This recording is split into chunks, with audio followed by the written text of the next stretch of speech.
what kind of challenges are there someone who serves Jesus in another context?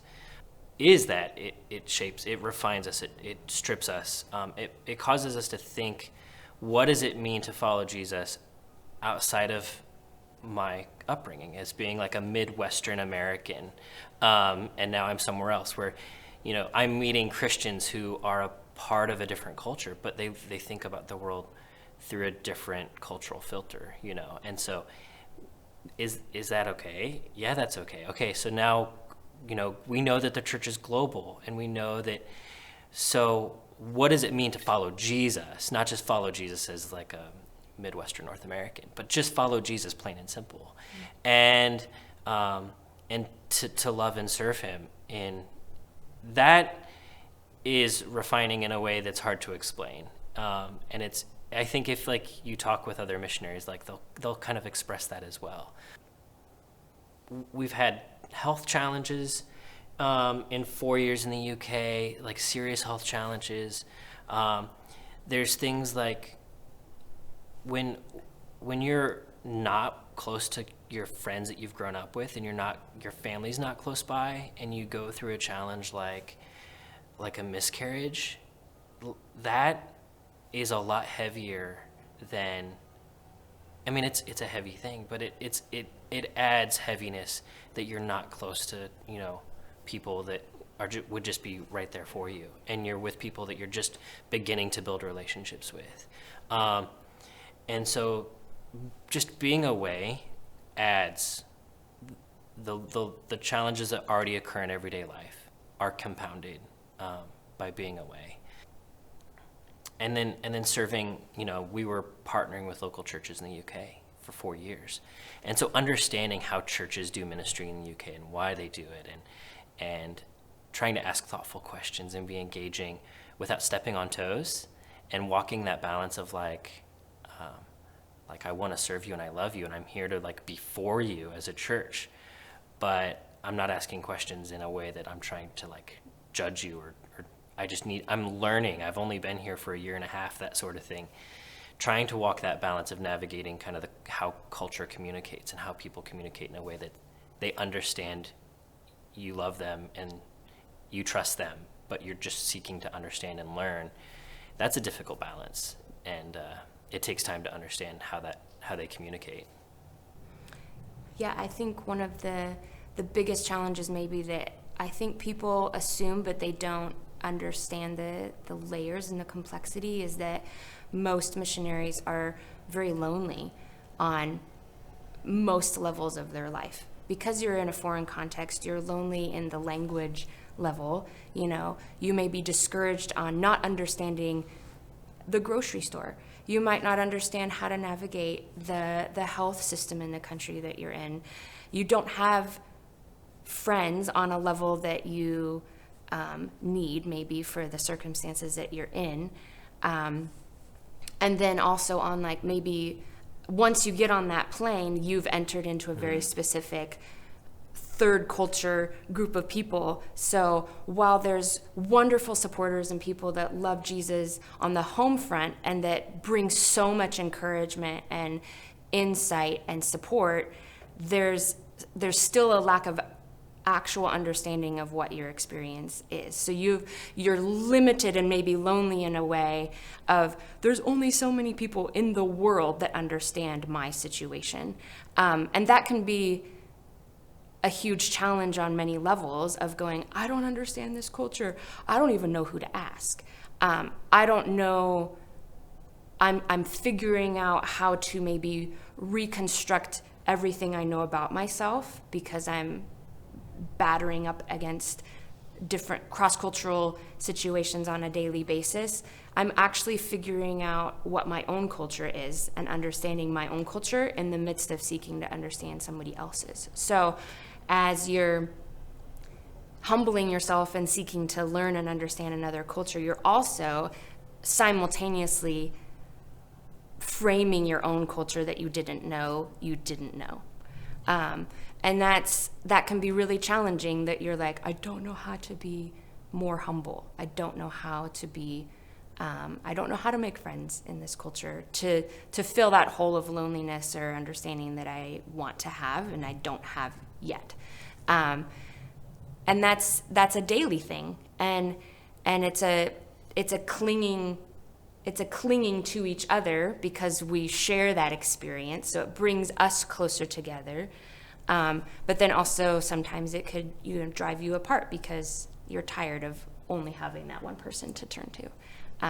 So that's like the daily challenge is choosing humility, choosing to learn, but then also recognizing and addressing the things that you are learning and giving yourself patience and grace to just go, I'm a wreck, but Jesus is here and he's giving me a task to do, and I can do that from that place of loneliness and brokenness. I think somebody asked us, I think our first year in the UK when we had our anniversary. Our anniversary's in May, so that was, we had landed in October, and so that we came around to May, and some of our friends at the time congratulated us on our anniversary and asked us, what has been the best year of your marriage? And I immediately said, this one. And it shocked them at the time, because in that, less than a year that they'd known us, we'd been incredibly sick. I'd had the flu like 4 or 5 times.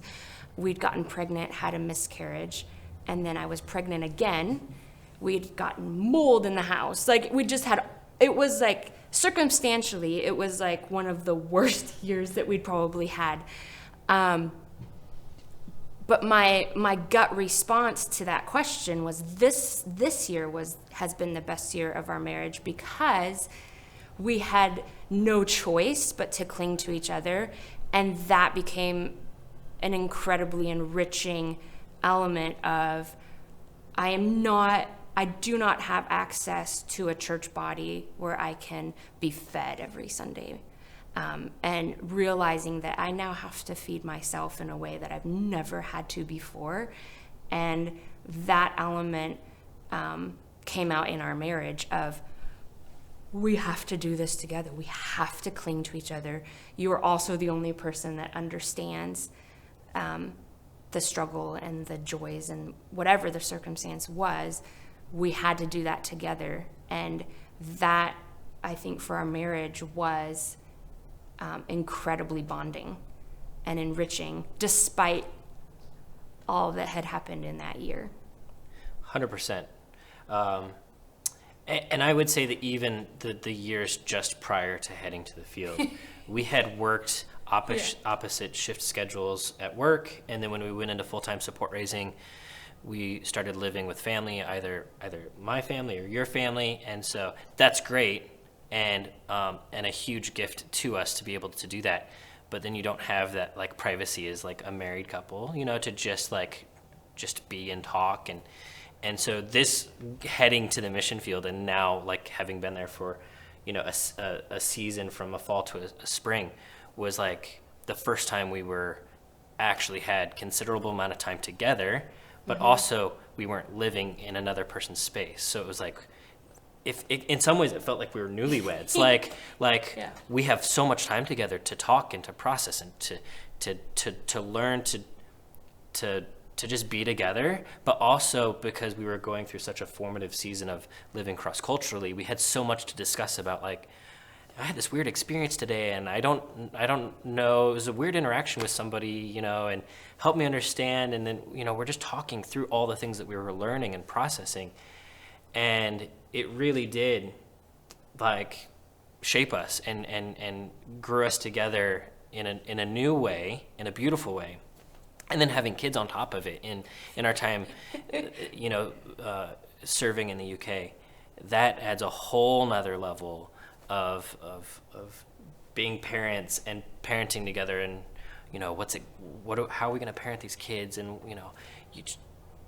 it's been amazing, and thankfully, like I think that it's really God has used our relationship and then our relationship with our kids in amazing ways while we were on the mission field, because you especially would get so many questions about parenting and why we do the things that we do as parents, and you were able to use that as a way to talk about, I do this because I follow Jesus, or I do this because I think there's wisdom in this, and I'm kind of trying to bring it back to the gospel. But lots of conversations that you would have with like new moms and stuff about our family and our kids. Yeah. So Simply having children, as anybody knows, opens loads of doors for ministry. But I think specifically in the UK, it gave me a unique advantage to have more conversations that I would have never had I not had a baby in my lap. It was like the golden ticket to like cross-cultural, like to break across a cultural norm. I was then allowed to do a lot of things that culturally you would never do, but for the simple reason that I had a baby in my lap or in my arms, gave me that golden ticket to speak into loads of areas that you would never get. And so that was a huge blessing for us to see the Lord use that to expand the ministry that I never knew I had or wanted.